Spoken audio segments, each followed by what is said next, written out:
me give it to our girls. 5 million and 40 naughty shorty. Baby girl, all my girls, stand up and say, well, I'm on the way, the time cold, I wanna be keeping you warm. I got the right temperature to shelter you from the storm.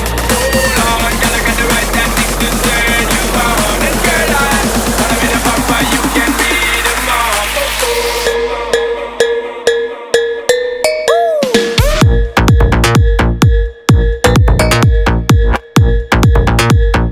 Rəhman bəy, xoş gördük sizi. Gəlin elə bundan başlayaq ki, bu sahəyə marağınız necə yarandı? Xoş gördük. Bu sahəyə avtomobilə olan bir marağım idi. Marağımın ardınca düşərək bunun üçün bir neçə illərim gedib və sonunda gördüm ki, Azərbaycanda Azərbaycan Avtomobil Federasiyasının rəsmi qeydiyyatında olan drift var. Mən də bu driftlərə qoşuldum və özüm üçün drift maşınımı yığdım. Bəs bir maşını adi avtomobildən drift maşınına çevirmək üçün nədən başlamaq lazımdır? İlk növbədə burada askı sistemi, sürətlər qutusu və diferensial böyük rol oynayır. Yarışdan əvvəl ən son hansı texniki yoxlamalar edilir? Ümumiyyətlə, drift avtomobilində hər təlimi və yarışa getdikdə texniki xidmət göstərilir. Maşın tam yoxlanıldıqdan sonra idarə olunur. Burada mühərrik, ilk növbədə mühərrik yağı, bütün diferensial və sürətlər qutusunun yağı, mayelər yoxlanıldıqdan sonra askı sisteminə nəzarət olunur və avtomobil yarışa yola salınır. Trasda drift edərkən sizin üçün ən çətin an hansıdır? Trasda drift etdikdə ən böyük çətinlik məncə olmamalıdır. Drifti bacarırsansa bu sənin üçün olmur, amma yenə də insan hər bir şeyi göz qabağına alır. Mexanizmdə idarə etdiyin avtomobildə hər an hər bir şey ola bilər. Bu da böyük təhlükədir. Olur da bəzi insanlarda qorxu da ola bilər, çəkinmə də ola bilər. Sizdə belə bir an olub, məsələn, qorxmusunuz, narahat olmusunuz müəyyən qədər? Bu işə yeni başladıqda bəli, sonradan onun üzərində işləyib, özümdə tam qorxunu itirdim ki, mən drift edə bilim. Yeni başlamışlar deyərkən, bu sahəyə maraq olan, bu sahəyə yeni başlamaq istəyənlərə nə məsləhət görərdiniz? Bu sahədə yeni başlamaq istəyənlərə məsləhət onu görərəm ki, düzgün seçim etsinlər. Çünki burada sənin ən birinci rol oynayan avtomobilindir. Yanlış avtomobillər və yanlış ehtiyat hissələri ilə ziyanlı çox görməsinlər. Sizcə drift daha çox texnikadır, yoxsa hiss eləmək? Burada hər ikisinin birləşməsindən alınır bu drift. Düzgün texnika və hisslərə inanıb reallaşdıra bilirsən bunu. Driftə başlamaq üçün ən vacib bacarıq nədir? İlk öncə sən mexaniki sürətlər qutusu avtomobili idarə etməyə bacarmalısan. Bayaq dedikçi sualda olduğu kimi qorxu hissin olmamalıdır. Drift edərkən sürət önəmlidir, yoxsa maşına nəzarət eləmək? Burada baxırsan drift edəcəyin məkana, əgər sürətli böyük trasdasansa, mütləq sürət də lazımdır. Sürətdən sonra avtomobil yan getdiksə, buna texnika ilə idarə edib davam edirsən. Bir maşını driftə hazırlamaq üçün orta hesabla nə qədər vaxtınız gedir? Bir maşını driftə hazırlamağa orta hesabla baxır, biz avtomobildə hansı işləri görəcəyik. Elə bir ehtiyat hissələri var ki, bizim ölkədə olmadığı üçün biz bunları sifarişlə gözləyirik. Bəzən 2 ay, 3 ayda çəkə bilir. Bəzən mən misal üçün drift avtomobilimi hazırlayanda bütün ehtiyat hissələrini hazırlayıb və drift avtomobilimi yığmışam. Onun üçün də bir balaca vaxt zamanından tez başa gəlib bu. Başa düşdüm. Bəs yaxşı, yəqin ki, bu izləyicilərimiz üçün də maraqlıdır. Orta hesabla xərciniz nə qədər çıxır? Orta hesabla xərcimiz mənim hal-hazırda olan avtomobilimə 45.000 AZM pul gedir. Rəhman bəy, biraz əvvəl qorxu barədə danışdıq. Yəni bu qorxu məsələsi bu drift sahəsinə nə qədər təsir edir? Nə qədər önəmli rol oynayır? Çox böyük rolu var. Əgər drift zamanı sənin içində qorxu olsa, orada 100% ki, nəsə baş verəcək. Ya hadisə baş verəcək, ya driftin alınmayacaq, düzgün xətlərlə idarə edə bilməyəcəksən. Bəzən olur, elə yarışlar var ki, burada 2 avtomobil idarə olunur, sən çox yaxın getməlisən ona, yaxın getdikcə də qorxu hissi sıfır olmalıdır ki, bunu bacarasan. Riski gözə ala bilərsən. Riski gözə almalıdır. Bir döngədə ideal drift necə alınır? İdeal drift belə alınır ki, biz drift etdikdə bunu bilməyənlər var ki, mən özüm də driftə yeni başlayanda bildim ki, drift eləmək üçün sənin öz düzgün zonaların olur, həmin zonalarla idarə etməlisən. İdeal drift sən düzgün avtomobili yan üzərinə edib və öz xətlərində tam davam etmək deməkdir. Drift maşında təhlükəsizlik baxımından içəridə olan hər bir qurulan avadanlıq vacibdir. Burada oturacaqlarından tutmuş, kəmərlərindən tutmuş, hal-hazırda mənim geyim qaydamda olduğu kimi geyim qaydalarından da ondan da əlavə avtomobilin öz qoruması da olur. Buna karkaz deyilir. Bu xüsusi sonluq nöqtələr olur ki, avtomobil orada o hissələrdən möhkəmləndirilir, qəza vaxtı pilot xəsarət almasın deyə. Bəzən insanlar sosial şəbəkədə bu videoları gördükcə, yəni insanların, həmin sizlərin, yəni drifterlərin həyatını ehtiyac olmadığı halda risk atdığını deyirlər. Yəni siz bu fikrə bağlı nə deyə bilərsiniz? Xeyr, məncə bu yanlış fikirdir. Heç kim öz həyatından məncə özünü riskə atmaz. Bu sadəcə bir idmandır. Hər bir idmanın yarış zamanı gözləntilər var. O gözləntilərə hamı göz alır. Tək pilotlar yox, bütün idmançılar məncə. Bir maşını driftə hazırlamaq üçün ən çox xərciniz hansı sahəyə gedir? Yəni texniki hissəyə yoxsa təkərlərə? 100% ki, burada təkərlərdir. Çünki nə qədər çox idarə etsən, o qədər çox təcrübə qazana bilirsən. Hər məşqdə ən azı 6-8 arxada təkər təlimdə istifadə edir. Bəzi mütəxəssislər adi avtomobillər barədə danışarkən qeyd edirlər ki, maşında bəzi normativ qaydaların dəyişdirilməsi, məsələn, götürsək təkərlərin maşın üçün müəyyən edilmiş ölçüdən başqa bir ölçüyə keçirilməsi təhlükəni artırır, maşınların qəza riskini artırır. Biz də bilirik ki, siz pilotlar drift maşınlarında müəyyən modifikasiyalar edirsiniz, dəyişikliklər edirsiniz, demək olar ki, hər detal dəyişirsiniz. Bəs bu dəyişikliklər sizdə drift zamanı, yarış zamanı hansısa bir təhlükə riski yaradırmı? Xeyr, məncə burada belə olur. Avtomobilimizi hazırlayan texniklərimiz, bunun özü təcrübələri olur. Hər bir şey ölçü ilə və düzgün qaydada qoyulur. Püxtələşmiş askı sistemlərindən istifadə etdiyimizə görə burada heç bir təhlükə olmur. Yəni indiyə kimi iştirak etdiyiniz yarışlarda hansısa bir belə təhlükəli vəziyyətlə qarşılaşdığınız olub? Təhlükəli vəziyyətlə qarşılaşmamışam, amma texniki nasazlıqlarım olub.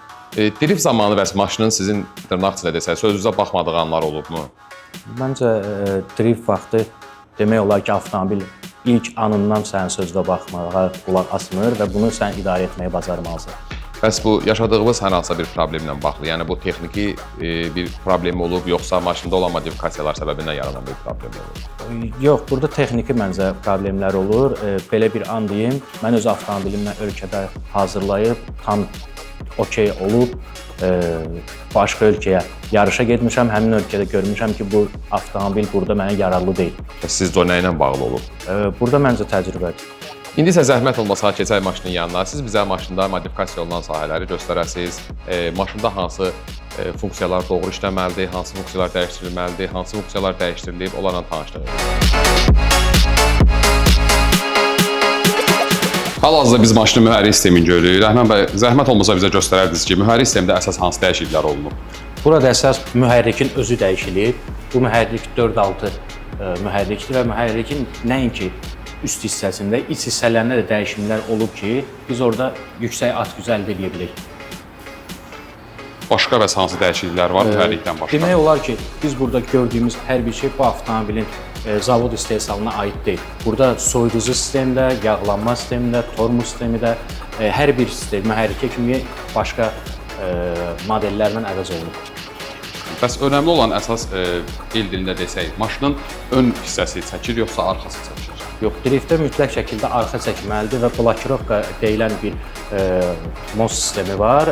Həmin MOS sistemindən istifadə olunur ki, burada arxa təkərlərin ikisi də eyni anda fırlansın. Bəs biraz əvvəl siz burada bizə göstərdikdə gördük ki, təkərlər demək olar ki, normal maşından daha çox dönür. Yəni onun əsas funksiyası nədir maşında? Bir də dediyim kimi, driftdə askı sistemi vacib və ön sıralarda olan bir şeylərdəndir. Bu maşının üzərində olan askı sistemi tam dəyişilib ki, böyük uzaqlar altında driftdə idarə eləmək olsun.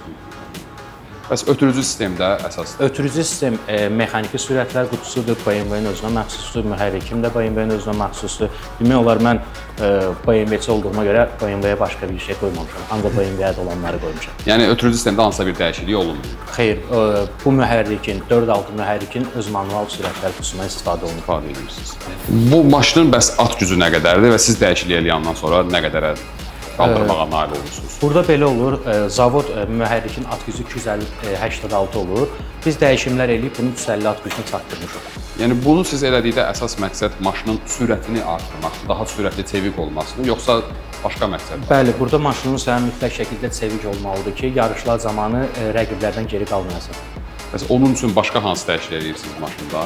Maşında tam çəki azaltmalar olub. Hal-hazırda gördüyünüz kimi bunlar plasmas ehtiyat hissələrdir, krılolardır, ön hissədir, arxadır, qaplar. Bunlar hamısı plasmasdan istifadə olunur.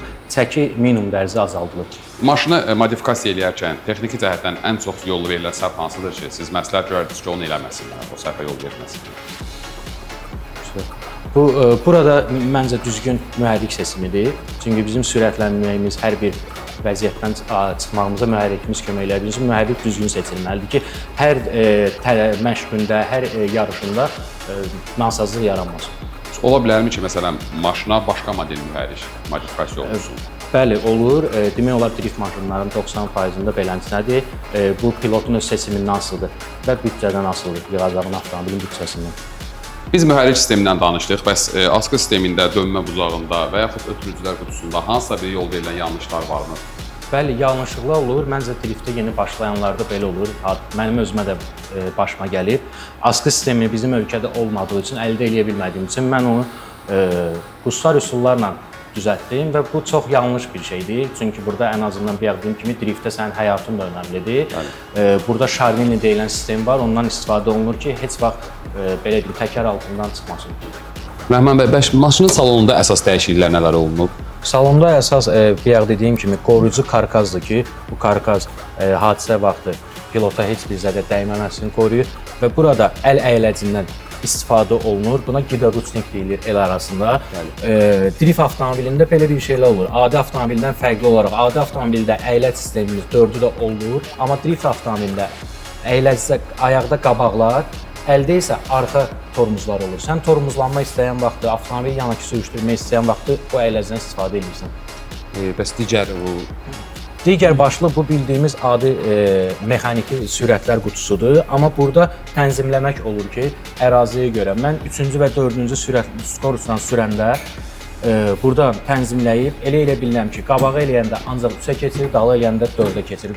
Qalanı isə adi bildiyimiz manual korobkadır. Bəs o düymələr nə işə yarayır? Bu düymələrin hər birinin ayrı-ayrılıqda funksiyaları var. Avtomobil hər şey söküşülüb, sıfırdan yığıldığına görə burada akkumulyatorumuzun, yağımızın işığı, avtomobilin xoda düşmək üçün start stopudur, işıqlarıdır.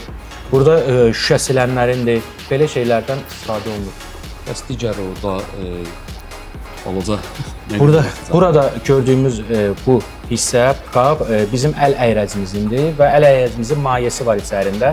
Yaxşı olar göz qabağında olsun ki, sənə əyləc tez-tez lazım olur, nəsə nasazlıq olanda görə biləsən. Bəs pedal sistemi haqqında, yəni normal maşınla əsas fərq nədir drift maşınında pedal sistemində? Pedal sistemində normal maşından fərqli dediyim kimi ancaq tormozlanmadadır ki, burada pedalda ancaq qabaq hissə dayanır.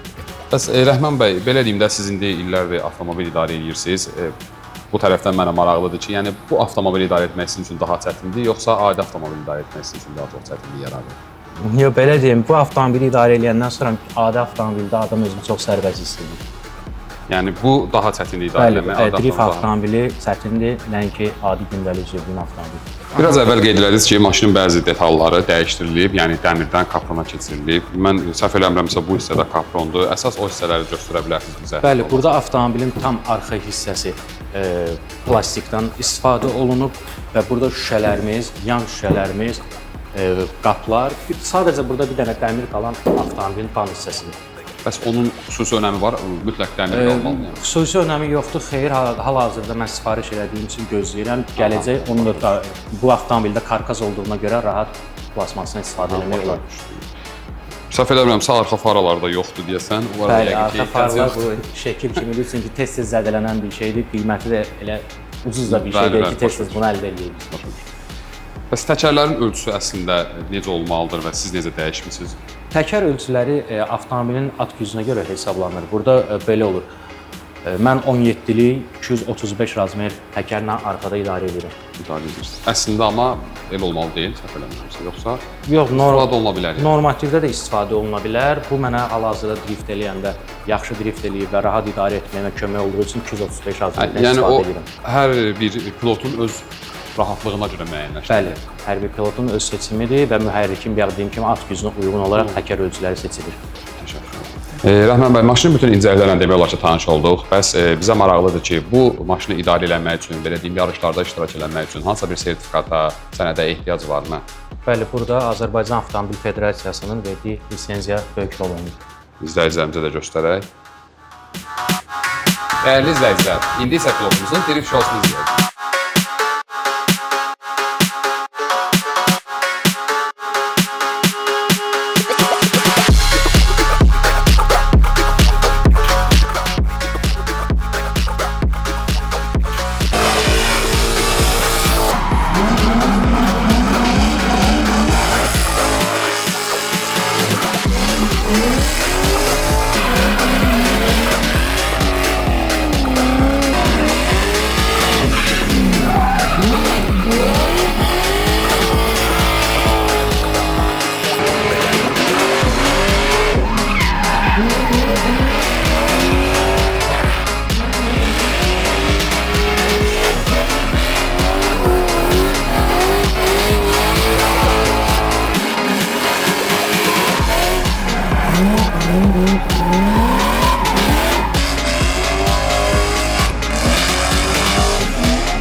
Beləliklə, əziz izləyicilər, hər bir sahədə olduğu kimi bu sahənin də incəliklərini birlikdə öyrəndik. Bizi izləməyi, bəyənməyi, şərh yazmağı və paylaşmağı unutmayın. Növbəti buraxılışlarda görüşənədək.